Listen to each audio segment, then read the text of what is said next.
Jacob cursed as he pushed through the thick underbrush trying to make his way to the tree stand he had built earlier in the summer. He was certain this location would give him an optimal line of sight to the neighbouring field in which he frequently saw large herds of deer. This was going to be his year, and he was sure of it. This is the year that I bring home my trophy buck, he thought, as he recalled the events of the day so far. He had awakened at 4:30 AM. He began to prepare for a long day in the woods on the back side of his farm. His first order of business had been to locate and rescue his gloves and camouflaged hunting gear from whatever undisclosed area of his home that his wife had hidden them. He would most assuredly need them this morning to protect him from the bitter cold of November morning. How could it be this cold this early in the year, he wondered, as he started to work on his second task of the day, which was to prepare a breakfast that would stick to his ribs long into the day. He wasn't entirely sure what he wanted this morning, but he finally settled on toast, country ham and scrambled eggs that were just a little too runny. He topped it all off with a large cup of coffee that had left a bitter aftertaste on his tongue. In fact, he could still taste it. After accomplishing tasks 1 and 2, he packed himself a bologna and cheese sandwich for lunch, grabbed his Remington 3.0.6 hunting rifle, a thermos of coffee, and headed out the door. He loaded his gear into his truck and pulled out of the driveway and turned right onto the 1-lane blacktop road that led to the backside of his property.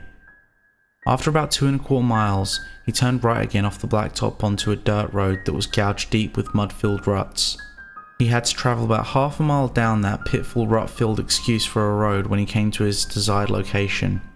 He got out of his truck and loaded his gun and sauntered off into the woods. Jacob had gone a little more than 500 yards into the densely wooded tree line when he began to wish that he had put on an extra layer of clothing to shield him from the chilly morning air. 10 minutes out of the truck and he was already cold, and it was made worse by the cloudy overcast day and the wind that was blowing steadily through the trees, making the autumn leaves rattle like dry bones. Oh well, he thought, it's going to be a good day anyway, especially if I bring home a big one. Jacob took about 10 more steps when an uneasy feeling began to creep over him. He felt as though someone had stepped over his grave. He got a distinct feeling that he was being watched, but by whom? This was his property, and it was posted that no one had permission to be on his land. He had to be alone. But if he was alone, why couldn't he shake this eerie feeling that was scratching at the base of his skull? Something was off today. There was a deafening silence there in the forest. No bird, no insects, only the sound of the wind in the trees. Convincing himself that there was nothing more than a case of nerves, he continued to press on until he came to a clearing not far from his tree stand. Stepping into the clearing, Jacob saw the remains of what appeared to be a large deer. He wasn't quite able to make out what he was seeing from this distance because the sun wasn't completely up yet and the forest was still enveloped in shadows. Jacob walked closer to get a better look, and he found that he had been correct. It was a deer. A large 8-point buck, in fact. Looking at the remains, he felt a sense of dread come over him and icy fingers danced along his spine. Something about this kill just didn't seem right. The throat was completely torn out, and the stomach was ripped open, plus several of the internal organs were missing. It was the most grisly thing he had ever seen. This definitely wasn't a coyote kill, and no hunter would have done this. They would have taken the head to have it mounted. What could have done this, he wondered. A fear like nothing he had ever experienced before began to wash over him in waves. What's going on, he thought. At nearly 225 pounds and well over 6 foot, he wasn't one to give in to fear, but now he couldn't seem to calm down, and his heart was beating like a trip hammer. Feeling that he was being watched was getting stronger by the minute, and he couldn't shake the feeling that he was moments away from a bad situation. He slowly started to back away from the mangled carcass and head back to his truck and back to safety. No more than 6 steps into his journey, his blood turned to ice in his veins as a deep guttural wailing scream shattered the eerie silence and what was left of his courage. He had grown up on the farm all his life and had been an experienced hunter since childhood. He was familiar with every animal in this part of the state. Not even a cougar, bobcat or bear could have produced the scream that had torn through the early morning forest and filled him with such bone-chilling apprehension. Primal fear now gave way to stark terror as he chambered around into his 30.6 and turned it around only to find there was nothing behind him. His mind raced with confusion as he was confronted with a million thoughts at once. What should I do? What could it be? Should I run? Am I going to die? His survival sense kicking into overdrive, Jacob decided to continue on his previously contrived plan, which was to go to the truck and get out of there while the getting was good. Slowly and cautiously, he made his way towards the perceived salvation of his vehicle, silently praying every step of the way. With 300 yards separating him and his only avenue of escape, Jacob began to hear heavy footfalls on his left. He could hear the crunching of withered leaves, sticks and debris that littered the forest floor. Summoning every ounce of courage that remained within him, he forced himself to look in that direction, and that is when he saw the dark silhouette that followed him through the densely tangled forest. Quickening his pace, he redoubled his efforts to reach the truck and get to a phone and call the sheriff, the game warden or anyone who would listen. He couldn't tell what it was that was stalking him, but he could clearly see that it towered more than 7 feet and was incredibly massive. Jacob couldn't help but think that he was about to become a national statistic. A person who left home under normal circumstances and just disappeared without a trace. How many people, he wondered, go into the woods and just vanish, and the authorities just assume that they become lost, injured, or been victims of animal attacks with their bodies never recovered? Please God, don't let that happen to me, he thought, as he drew closer and closer to his truck.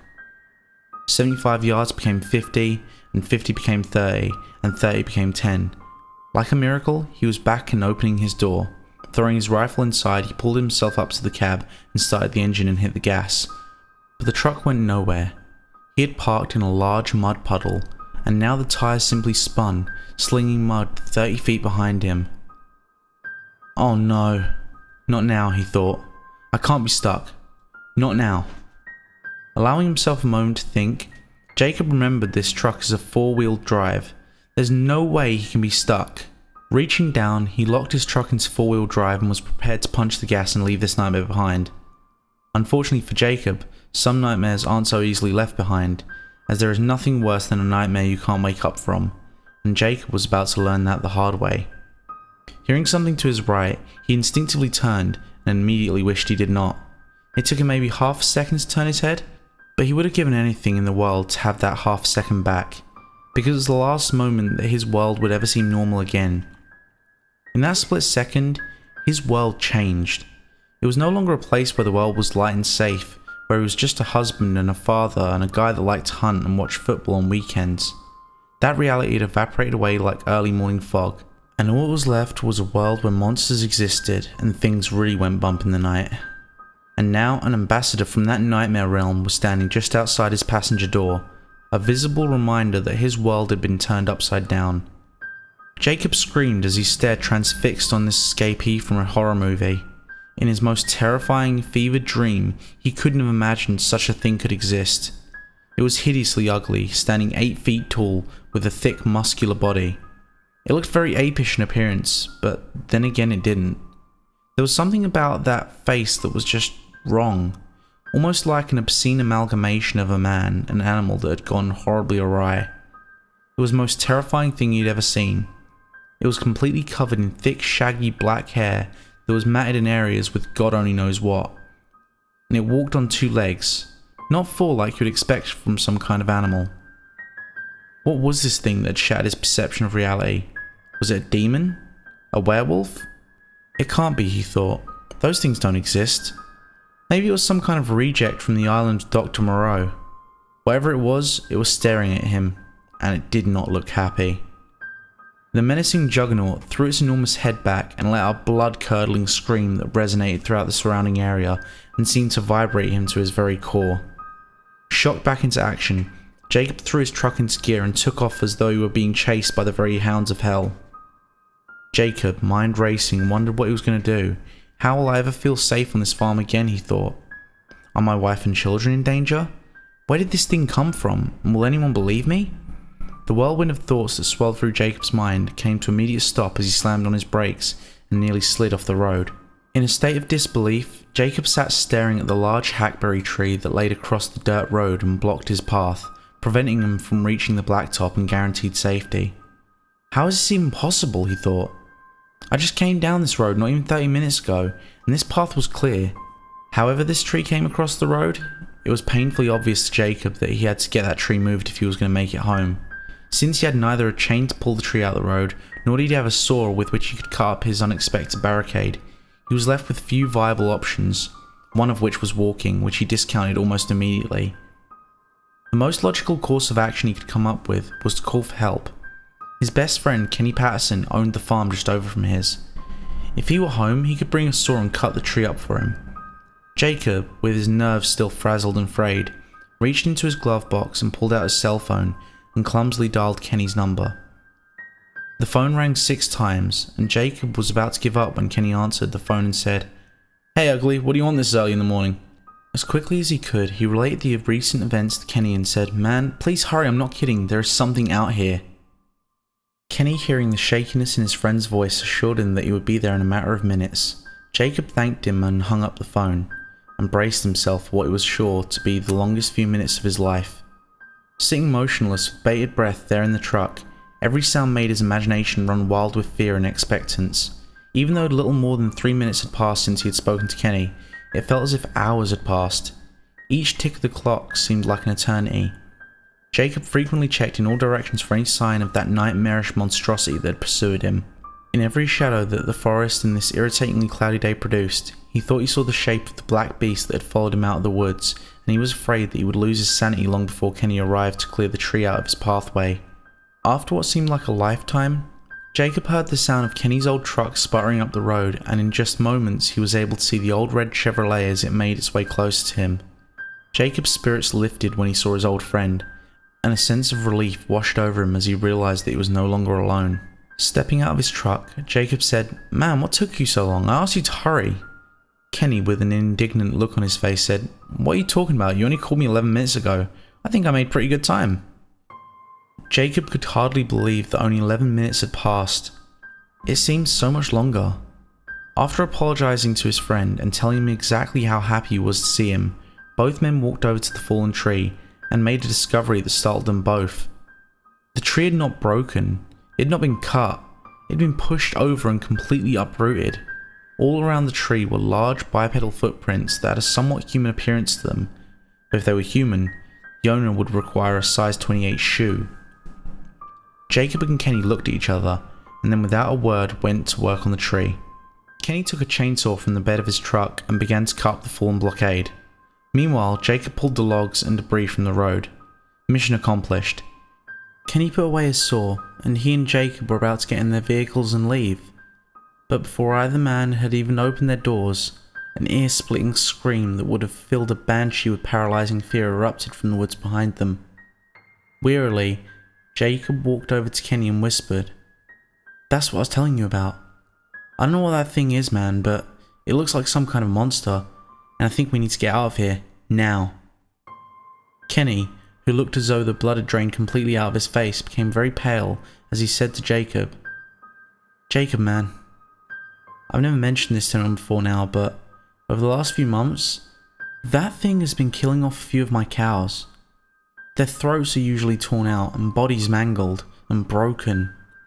I didn't want anyone to accuse me of being crazy and making stuff up, so I never said anything about it. But that's the reason I rushed over when you called. I heard that sound a few times off in the distance at night, but never this close. So I think you're right, old buddy. It's time to go." Cautiously and with a sense of urgency, Jacob and Kenny climbed into their vehicles and expeditiously made their ways to the blacktop. Turning left, both vehicles began a 2.5-mile trek that led back to Jacob's house so they could decide what course of action should be taken. Jacob could feel the temperature drop as snow began to gently fall. He reached over and turned his wipers on as snow began to pelt the windshield harder. As he passed his neighbour, William Springer's farm, he noticed a herd of deer grazing the field that bordered his own property. Having put a bit of distance between himself and the nightmare he had just encountered, Jacob felt a renewed sense of security as his fatigued nerves began to calm. Not willing to let this opportunity pass him by, Jacob turned on his hazard lights and pulled to the shoulder of the road and signalled Kenny to do the same. Kenny instinctively knew what Jacob was thinking and pulled in behind him and turned his ignition off. Getting out of his truck, Kenny said, "What are you doing, man? We need to get out of here, now." Jacob said, I know. We will in just a minute, man. I can't turn this down, man. I have to take the shot. There's a 6-point buck standing there. It's not the trophy I wanted, but at least I won't go home empty-handed. And after the morning we've had, I think we deserve a little something good. Alright, just take the shot so we can go. I still don't feel right about this, Kenny said.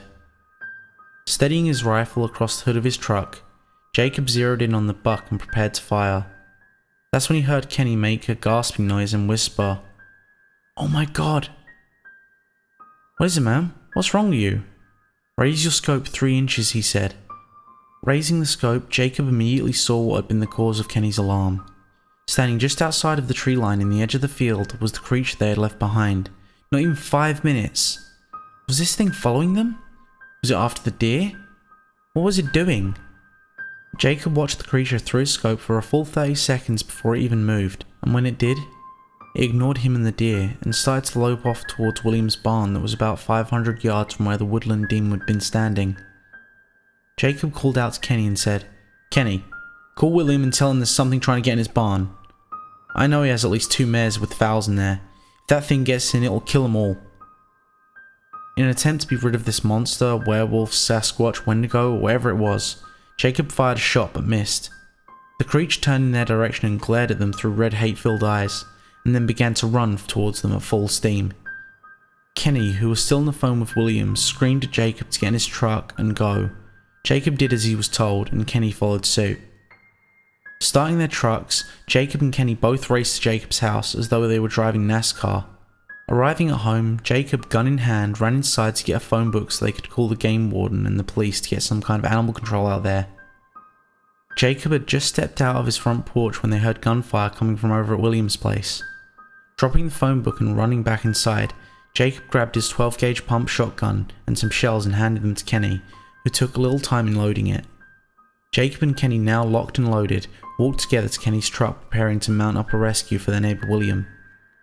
Simultaneously, both of them stopped in their tracks as an uneasy but familiar feeling crept over them, and Jacob's Rottweiler and 2 German Shepherds began to whimper and ran under the front porch to hide. Kenny, whose throat had suddenly gone dry as a bone, whispered to Jacob and said, "I have a really bad feeling about this." No sooner had the words escaped his lips, they heard a deafening scream erupted from the forest off to their right, as the creature exploded from the trees in front of them. Until now, neither man had been able to fully appreciate the colossal size and scope of the beast, but standing less than 30 feet away, they were almost overcome by the sheer magnitude of it.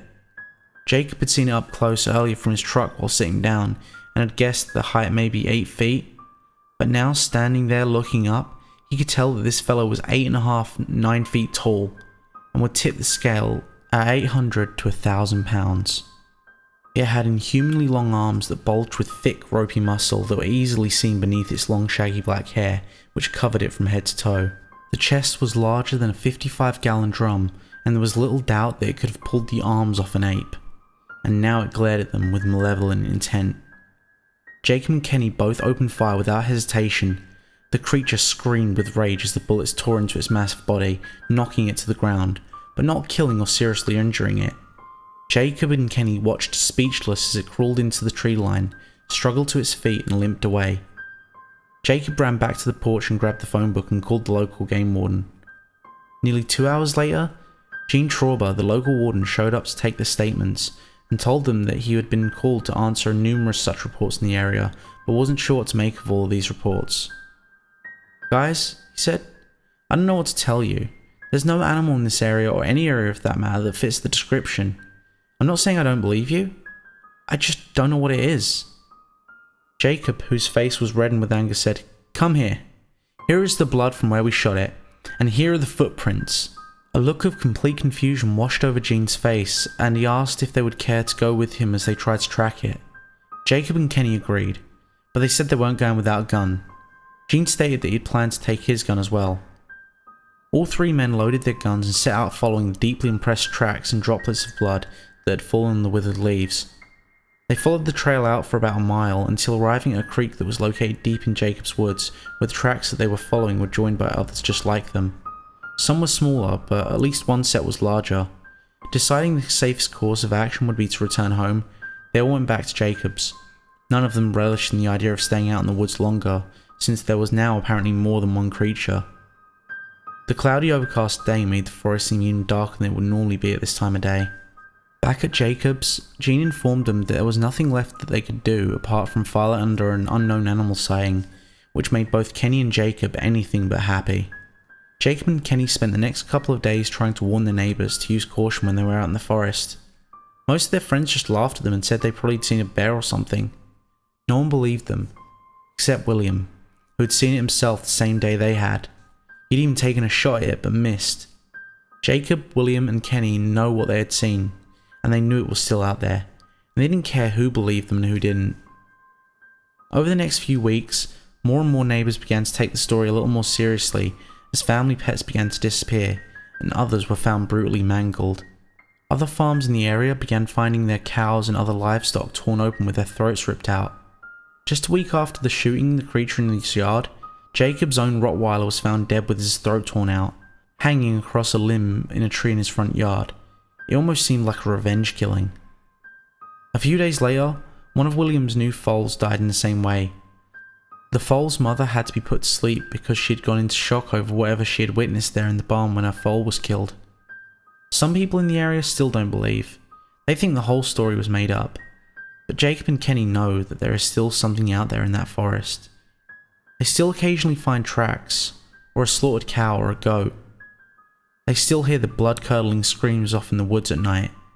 They know that there is still something out there, watching, waiting, biding its time. Something cold, cunning and cruel. Something not human, with a taste for blood and revenge.